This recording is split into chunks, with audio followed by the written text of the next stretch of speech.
సనాతన వజ్ర ఛానల్కి స్వాగతం. ఛత్రపతి శివాజీ మహారాజ్ జయంతి శుభాకాంక్షలు. ఈ భరత భూమిలో మళ్ళా హిందుత్వాన్ని పునర్జాగృతం చేసి హిందూ స్వరాజ్ని స్థాపించిన మహనీయుడు పుట్టినరోజు ఈ రోజు.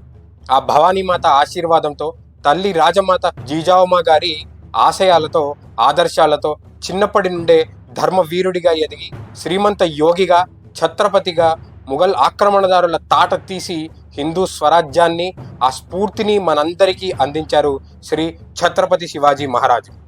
కేవలం ముఘల్ అన్యాయాన్ని ధిక్కరించడమే కాదు, సాంస్కృతిక ధార్మిక చైతన్యం కూడా తెచ్చారు. ఛత్రపతి శివాజీ మహారాజ్యాభిషేకం హిందూ స్వరాజ్య స్థాపనలో ఒక కీలకమైన ఘట్టం. మరుగున పడిన హైందవ సాంప్రదాయంలో జరిగే రాజ్యాభిషేకాన్ని పునాది నుండి మళ్ళా వెలికితీసి శతాబ్దాల్లో జరగని విధంగా ఒక హిందూ రాజు పట్టాభిషేకం జరిగింది. ఆ మహారాజ్యాభిషేకంపై చేసిన వీడియో లింక్ డిస్క్రిప్షన్లో ఉంటుంది. ఖచ్చితంగా అది కూడా చూడండి, అందరికీ షేర్ చేయండి. ఒక కొత్త యుగం ప్రారంభమయ్యింది అని ముఘలులకు చెంప పగిలేలాగా సమాధానమిస్తూ రాజ్యాభిషేక శకం అని ఒక కొత్త క్యాలెండర్ని ప్రవేశపెట్టారు. అధికారికంగా రాజ్య వ్యవహార కోష్ అంటూ పర్షియన్ పదాలని తీసేసి సంస్కృత పదాలతో మార్పించి తయారు చేయించారు. అదే డీకోలనైజేషన్కి పునాది. సాంస్కృతిక పునర్జాగృతం కూడా చేశారు. ఈ మతోన్మాదులు మన ఆలయాలను కూల్చి కట్టిన వాళ్ళ మత చిహ్నాలని పెకలించి పడేసి మళ్ళా మన ఆలయాలను పునర్నిర్మించారు. తిరువన్నామలైలోని శోణాచలపతి ఆలయము, గోవాలోని సప్తకోటీశ్వర ఆలయాలు వీటికి ఉదాహరణలు.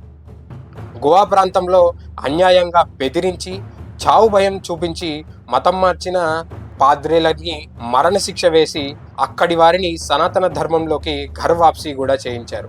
అలా అని సిగ్గు లేకుండా శివాజీ మహారాజుకి మతోన్మాదం అనే ముద్ర వేసే వాళ్ళు ఉంటారేమో. ఆయన సామ్రాజ్యంలో న్యాయంగా బ్రతికే అన్ని మతాల వాళ్ళు సంతోషంగా, జాగ్రత్తగా, భద్రంగానే ఉన్నారు. అఫ్జల్ ఖాన్ లాంటి క్రూర మతోన్మాద రాక్షసులని తన పులి గోర్లతో చీల్చి చెండాడి, ఔరంగజేబ్ లాంటి వాళ్ళకి వెన్నులో వణుకు పుట్టించి సింహ స్వప్నంగా మారి ఎన్నో కోటలను జయించి ఒక్కో కోటని ఒక్కొక్క స్వరాజ్య చిహ్నంగా మార్చిన ఆ మహనీయుడి చరిత్ర ఎంత చెప్పుకున్నా తక్కువే. అయితే రాబోయే వీడియోల్లో ఒక్కో అంశం చూద్దాం. ఈరోజు ఆయన జయంతి సందర్భంగా ఆయన్ని కీర్తించుకుందాం. ఆయన ఆస్థాన కవి అయిన కవిభూషణుడు ఇంకా ఆయన ప్రజలు ఛత్రపతి శివాజీ మహారాజుని ఎలా కీర్తించారో చూద్దాం. ఆ రారాజుని ధర్మ వీరుడిగా తీర్చిదిద్దిన ఆయన తల్లి రాజమాత జీజాబాయి గారికి, మన దేశ గర్వమైన ఛత్రపతికి నమస్కరించుకుంటూ కవిభూషణుడు శివాజీ మహారాజ్ శౌర్య పరాక్రమం గురించి, మరాఠా సేన గురించి రాసిన 2 కవితలు చూద్దాం. इंद्रजिमी जंब पर भाड़वसु अंब पर रावण सदंब पर रघुकुल राज है पौन बारी बाह पर शंभुरति नाह पर यो सहस्र बाहु पर राम द्विजराज है दावा द्रुमदुंड पर चीता मृग झुंड पर भूषण वितुंड पर जैसे मृगराज है तेज तम अंश पर कान्हा जिमी कंस पर यो म्लेच्छ वंश पर शेर शिवराज है. ఇందులో ఛత్రపతిని ఇంద్రుడితో, రామునితో, పరశురాముడితో పోల్చడం మనకి కనిపిస్తుంది. ఇంద్రజిమి జంబుపర్ అంటే జంబాసురుని వధించిన ఇంద్రుడిలాగా, బాడవసు అంబుపర్ అంటే బడబాగ్ని ఎలా అయితే సముద్రాన్ని ఉడికిస్తుందో, సముద్రంలో ఉన్న అగ్ని పర్వతాలు బద్దలై వచ్చే ఆ బడబాగ్ని అనమాట. అది అంబు అంటే సముద్రాన్ని ఉడికించి ఉక్కిరి బిక్కిరి చేసేస్తుందో అలాంటి బడబాగ్ని లాగా రావణ సదంబుపర్ రఘుకుల రాజు హే అంటే రావణుడి దంబుపర్ అంటే రావణుడి అహాన్ని, గర్వాన్ని అణచివేసి గెలిచిన రఘుకుల రాజు అయిన శ్రీరాముడిలాగా ఉన్నాడు ఛత్రపతి. పౌన్ బారి బాహుపర్, పౌన్ అంటే పవన్ అంటే గాలి, బారి వాహుపర్ అంటే నీటిని వాహనముగా చేసుకున్నవి అంటే మబ్బులు. ఆ గాలి ధాటికి ఎలా అయితే మబ్బులు తట్టుకోలేవో అలా ఉన్నాడు ఛత్రపతి. ఇందులో ఒక గొప్ప విషయం ఉంది. ఇలాంటి సేమ్ వర్ణనే మనకి వాల్మీకి రామాయణంలో యుద్ధకాండలో 100వ సర్గ 63వ శ్లోకంలో కనిపిస్తుంది. రాముడి దెబ్బకి రావణుడు తన మంత్రులు గాలి వేగానికి చెదిరిన మేఘాల్లాగా చెల్లా చెదురు అయిపోయారు. ఆ మేఘాలు ఎలా అయితే వెళ్ళిపోయాయో అలాగే రావణుడు తన మంత్రులు భయంతో పారిపోయారు అనే వర్ణన ఉంటుంది. తర్వాత లైన్ ఏంటో చూద్దాం. శంభురతి నాహుపర్, శంభు అంటే శివుడు, రతీనాథుపర్ అంటే మన్మధుడిని బూడిద ఎలా అయితే చేశాడో అలాగా. యో సహస్ర బాహుపర్ రామ్ ద్విజరాజ్ హే అంటే సహస్రబాహుడైన కార్తవీర్యార్జునుడిని ఓడించిన ద్విజరాజు అయిన రాముడు. ద్విజరాజు అయిన రాముడు అంటే పరశురాముడు. ఇక్కడ ద్విజరాజు అంటే బ్రాహ్మణులలో ఉత్తముడు అనే అర్థం కూడా వస్తుంది, లేదా బ్రాహ్మణుడిగా పుట్టి క్షత్రియ గుణంతో ఉన్న ద్విజుడిగా ఉన్న పరశురాముడు అనే భావం కూడా వస్తుంది. సో ఆ భార్గవ రాముడిలాగా ఉన్నాడు ఛత్రపతి. దావా ద్రుమదండుపర్ అంటే దావానలము, ద్రుమదండుపర్ అంటే చెట్ల దళంపై, అంటే చెట్ల గుంపుపై, అంటే ఒక అడవిపై ఎలా అయితే అంటుకుంటుందో ఆ అడవిని దహించే కార్చిచ్చులాగా, ఆ దావానలములాగా ఉన్నాడు ఛత్రపతి. చీతా మృగ జుండుపర్ ఒక చిరుత మృగాల అంటే జింకల గుంపుపై పడి వేటాడినట్టు. భూషణ్ బితుండుపర్ జైసే మృగరాజ్ హై బలమైన ఏనుగుని ఓడించే వధించే సామర్థ్యం ఉన్న మృగరాజైన సింహంలాగా. తర్వాత తేజ్ తము అంశుపర్ గాఢాంధకారంపై వెలుతురులాగా, అంధకారాన్ని పోగొట్టే వెలుగు ఛత్రపతి శివాజీ. కాన్హా జిమి కంసుపర్ కంస వధ చేసిన కాన్హా కృష్ణుడిలాగా మ్లేచ్చుల పైన అంటే ఆ ముఘల్ ఆక్రమణదారులను జయిస్తున్నాడు సింహం లాంటి శివాజీ మహారాజు. జో మ్లేచ్ వంశపర్ శేర్ శివరాజ్ హే అని రాశాడు కవిభూషణుడు. ఇక్కడ శేర్ అంటే షేర్ సింహం అని, శేర్ సవాశేర్ లాగా శ్రేష్టమైన వాడు అని రెండు అర్థాలు కూడా రావచ్చు. సో జంబాసురుడిపై ఇంద్రుడిలాగా, సముద్రాన్ని ఉడికించే బడబాగ్నిలాగా, రావణ్ణి వధించిన రాముడిలాగా, కార్తవీర్యార్జునుని ఓడించిన పరశురాముడిలాగా, కంసుణ్ణి వధించిన కృష్ణుడిలాగా, అంధకారాన్ని తొలగించే వెలుగులాగా, వేటాడే మృగరాజులాగా ఆ మ్లేచ్ఛ ముగలులను చీల్చి చెండాడుతున్నాడు ఛత్రపతి శివాజీ మహారాజ్ అని అతని శౌర్య పరాక్రమాలని కీర్తించాడు కవిభూషణుడు.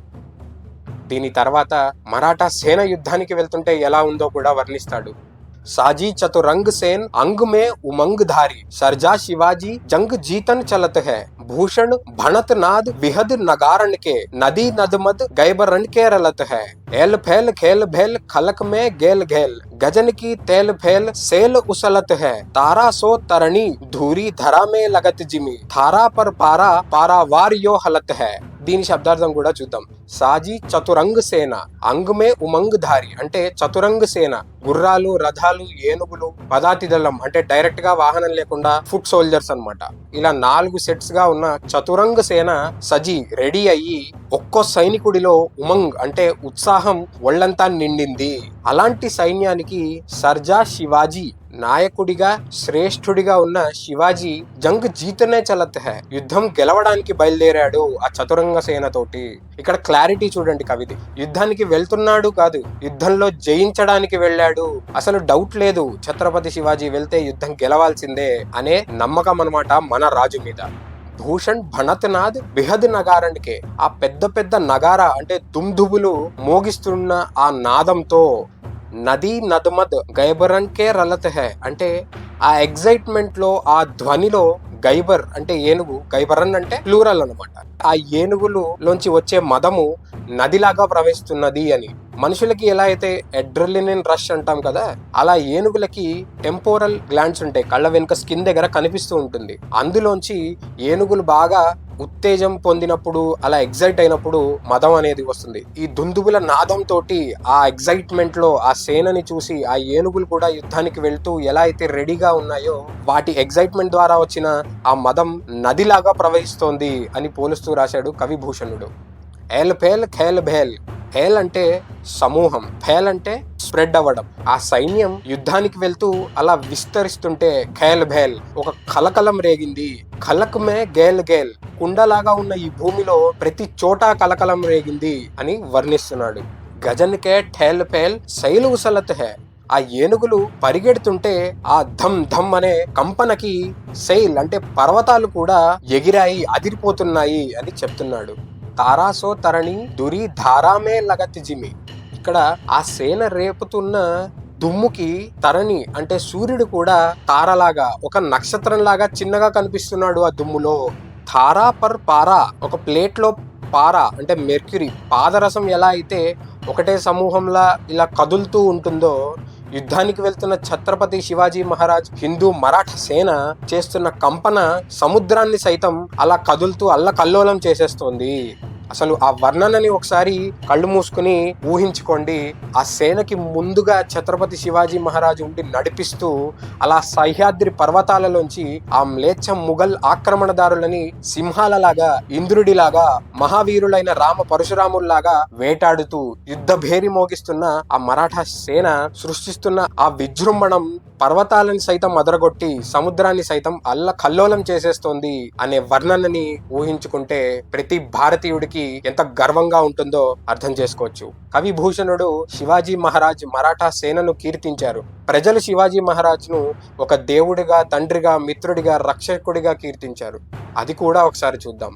తల్లి లాంటి మనసుతో ప్రజలకి నీడగా ఉన్న శివాజీ, కోటలో ఉన్న, గుడిలో ఉన్న శంకరుడు లాంటి దేవుడు, ముక్తికి మంత్రం లాంటి వాడు, బుద్ధి యుక్తులు ఉన్నవాడు, అంటే ఆ యుద్ధ నైపుణ్యము, ఆ స్ట్రాటజీస్ చేసే శివాజీ దుష్టజనులకు ప్రళయం లాంటి వాడు, సంతులని కాపాడేవాడు, శత్రువులని నాశనం చేసేవాడు, సోదర భావం మనందరిలో స్థాపించిన వాడు, అంటే అందరం ఈ భరతమాత ముద్దు బిడ్డలమే అని అందరినీ ఒక తాటికి తెచ్చి హిందూ సామ్రాజ్యాన్ని ఎలా అయితే స్థాపించాడో, ఒక ఐక్యతని తీసుకొచ్చాడో, ఇలా తల్లి లాంటి, ఒక తండ్రిలాగా కాపాడే మిత్రుడు లాంటి శివభూపతిని యుగ యుగాలు సదా స్మరిస్తూనే ఉండాలి అని కీర్తించారు ఆ కాలంలో ఛత్రపతి శివాజీ మహారాజ్ యొక్క ప్రజలము అని చెప్పుకునే ఆ అదృష్టం చేసుకున్న వాళ్ళందరూ. అలాగే మనము మన రాబోయే తరాలు, యుగాలు ఛత్రపతి శివాజీ మహారాజ్ కీర్తిని, హిందూ సామ్రాజ్య స్ఫూర్తిని ముందుకు తీసుకెళ్లాలి అని కోరుకుంటూ